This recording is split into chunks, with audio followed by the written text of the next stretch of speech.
Well, good morning. Welcome to our studies on knowing God through John's letter.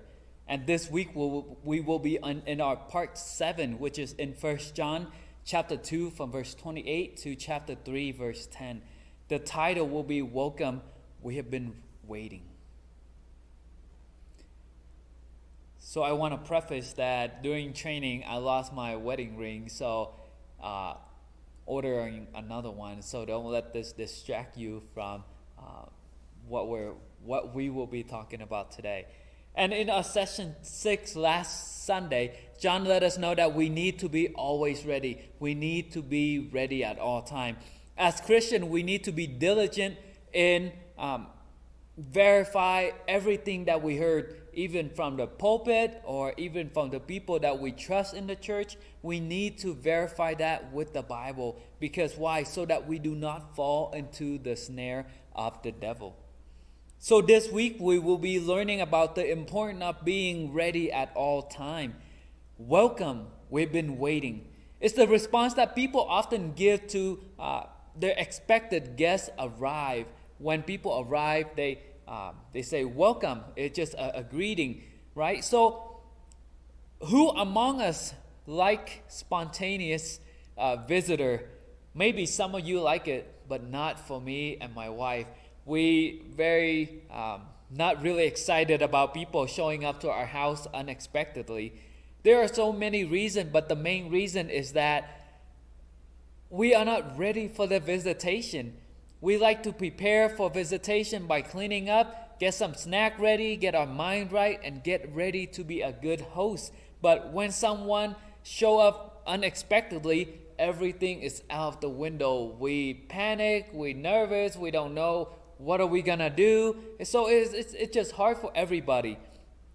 But what if someone important call us and let us know ahead of time that they will drop by for a visitation and that they will bring a very nice gift? But the thing is, they don't know, they're not sure when they are going to get there. They are not sure what time will they be arriving, but they let us know that for sure they will arrive for the visitation. That will be different. We will be preparing the guest room, get everything ready, and wait for them.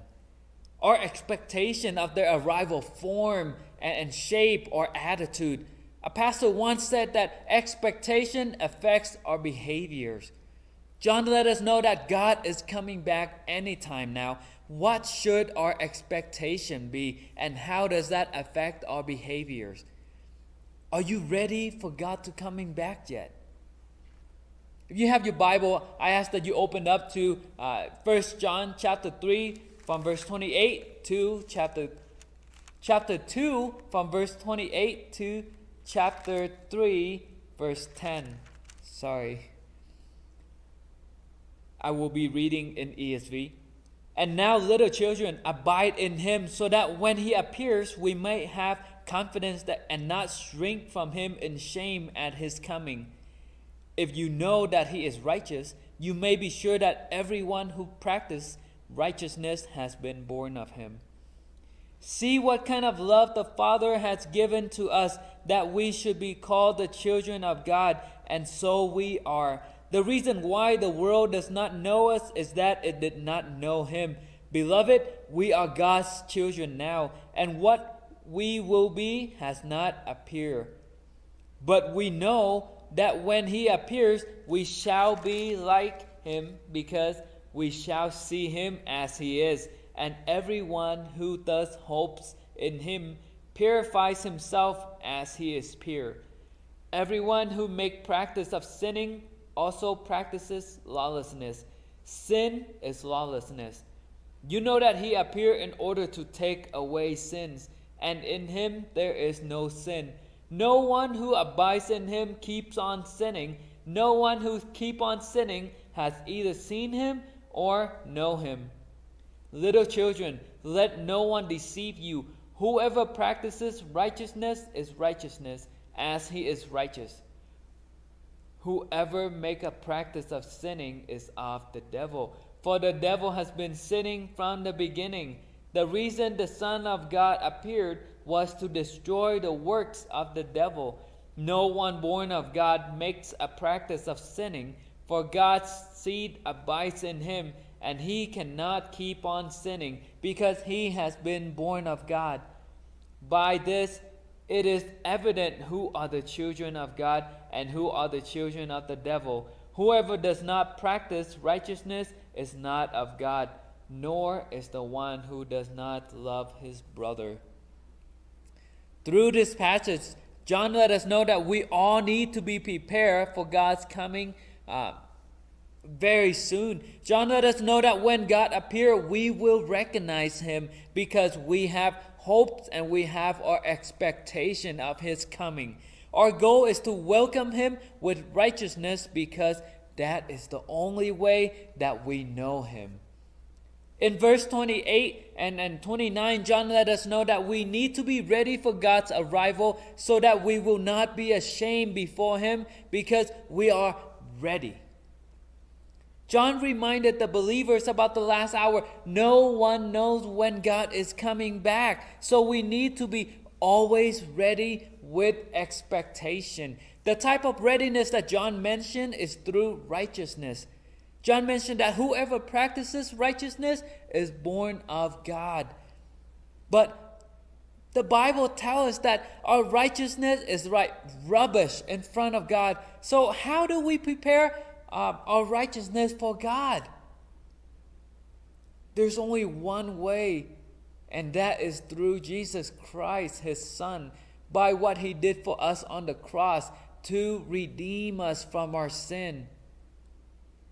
Righteousness through Jesus Christ, that is our only way to be prepare our heart, prepare our mind, prepare for God's arrival. In chapter 3, verse 1 to verse 3, John reminded the believer that whoever put their faith in God is called the children of God. This is a big honor for us. It sounds like a big honor, but often most of us, we cannot feel that honor. Why is that? John let us know that because the world does not recognize us just as they did not recognize God or Jesus Christ. The one thing that we know for sure is that when God came back, when God is coming, when he appears, we will also appear just as he is. And then what? And that is our hope and our expectation. And then what? The world will know who we are by then. John let us know that everyone who lives in the expectation of God purifies themselves in waiting for God because God is holy, and that should change everything about how we live. In verse 4 to verse 6, John let the church know that whoever continues to dwell in sin is not of God, nor recognize who God is. John let us know that Jesus Christ has enabled us to have victory over sin. He explicitly mentioned that no one abides in sins has neither seen God or know him. John doesn't say that we need to be sinless in order to see God, but he is saying if we are living in the expectation of his coming, we need to be sinless. The Bible let us know that while we are living in this body, we cannot be perfect like God. We cannot expect to be sinless. But you know what? When we receive a new body from God, that's when we know that we can be perfect in the body that God is blessing us with when we're standing in front of him. But in order for us to receive that new body when we're standing in front of him, we need to have an expectation for his return. We need to have a relationship with God so that when he returns, we will be there and we will receive that honor in order to be his sons and daughters. What we can do here is to allow God to transform our life day by day, little by little, filtering out our sinful desire and fill up our mind with the things that are pleasing to him. We have our part to do as well.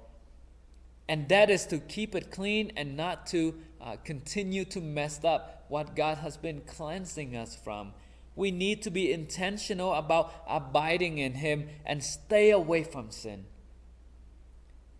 In verse 8, verse 7 to verse 8, John warned them to be careful of the false teaching of the deceivers around them. John let them know that whoever practices righteousness is righteous, and whoever practices sinning is of the devil. We need to be on our guard against those who taught that, oh, it's okay to, if we fall into sin, as long as we try, God will understand our circumstance. Plus, we're not going to be perfect anyway, so why keep on fighting it? So enjoy it. And then when we're standing in front of God, it's like a slap in the hand, and then He will love us anyway, right? So, because God enabled us to fight our sinful nature and become more Christ-like with every victory over our sinful self, we need to be intentional about living a Christ-like life. We need to always strive to be like Christ. We need to always strive to be closer and closer and closer to God every single day of our life. In verse 9 to verse 10, John let us know that no one is born of God make a practice of sinning, because God is right here inside of us. By this we will know who is of God and who is of the devil. John reminded us that when we truly belong to the Lord and have a relationship with Him, we will recognize our weaknesses and our sinful behaviors. We strive to have more of Him and less of us. John said that if God is truly in us, we cannot keep on sinning. John makes it so clear that sinning is the evidence that whose children we belong. Are we either of God or are we either of the devil? Some of you may say that, whoa, you can't say that because everyone sinned. You can't just call me the children of the devil if I keep falling into sin. It's not my fault. You might be right. I really can't call you that. But guess what? The Bible did. I heard a preacher of mine, he said that, we cannot condemn people, but what the Bible, everything is said in the Bible, and the Bible speaks the truth. And that is the only truth that you need to be aware of. My job is not to help you to find a way to justify your behavior to the Bible, but my job is to help you to be aware of what the Bible is teaching so that you know what to expect. Remember, just as a pastor once said, expectation affects our behaviors. Love is the ingredient that people will know that we belong to God and not to the devil. The love for God, the love for people around us. Love is the evidence that God is right here inside of us. John let us know that we all need to be prepared because God is coming back, and He can be here anytime now. The Bible said no one knows the time that He is coming back. We should be expecting Him soon, tomorrow, tonight, today, now. We just never know. Because why? I tell you what, there are serious consequences if God arrived and we are not ready. What do you think God will say to you when He's here and you are not ready? Are you ready to standing in front of Him? Are you ready to face God today? It's like in the military, people have room inspection and they have random room inspection. Often enough, I was in the military for 6 years in the Navy, and I've undergo room inspection. It's not bad when they schedule a room inspection so that I know when to get ready. So I know when to, I still have some time. But when they have random inspection and they let you know that there will always be random inspection, so I need to always keep my room clean. The instructor make it very clear on the first day that there will always be room inspection. So it is my job to keep it inspection ready at any time. So Any failed inspection will have consequence. And be prepared for inspection is my responsibility. I need to be ready for inspection anytime. I need to be always ready. And guess what? God is coming back anytime now. God is coming back soon. And it is your responsibility to be prepared, to be ready for God's arrival. Expectation affects behavior. It is the same way with our spiritual life. Our proper expectation of God coming back affects our behavior and our action. There are two expectations. One, God is coming back soon. I need to get ready before it's too late. Or two, God is not going to be here for a while. I can just live my life however I want it and get ready later. Which option can you relate to? Are you expecting God to come back soon? Or are you just going to cruise until you feel like, okay, now I should get ready? You should get ready now, because you just never know when God is coming back. Whether you like it or not, He is coming back soon. The question is, are you ready or not? What will God say to you if you are standing in front of God right now? Will He say, well done, you have been faithful with my Son Jesus Christ. You have followed His command and fulfilled His great commission. Come on in and enjoy eternal life. Or, depart from me, I never knew you. I hope you are ready. You know what? If you are here, if you are listening to this message, it's still not too late for you to get your relationship with God in the right place. Today, right now, God is waiting for you to call out to Him and invite you to surrender your life to Him and live with an expectation that He is coming very soon. If God is at the door today, what are you going to say to Him? Hold on, you can't come in yet. I'm not ready. Or you're going to tell Him, welcome. I've been ready. I've been waiting for you. You are welcome here. So what will your answer be?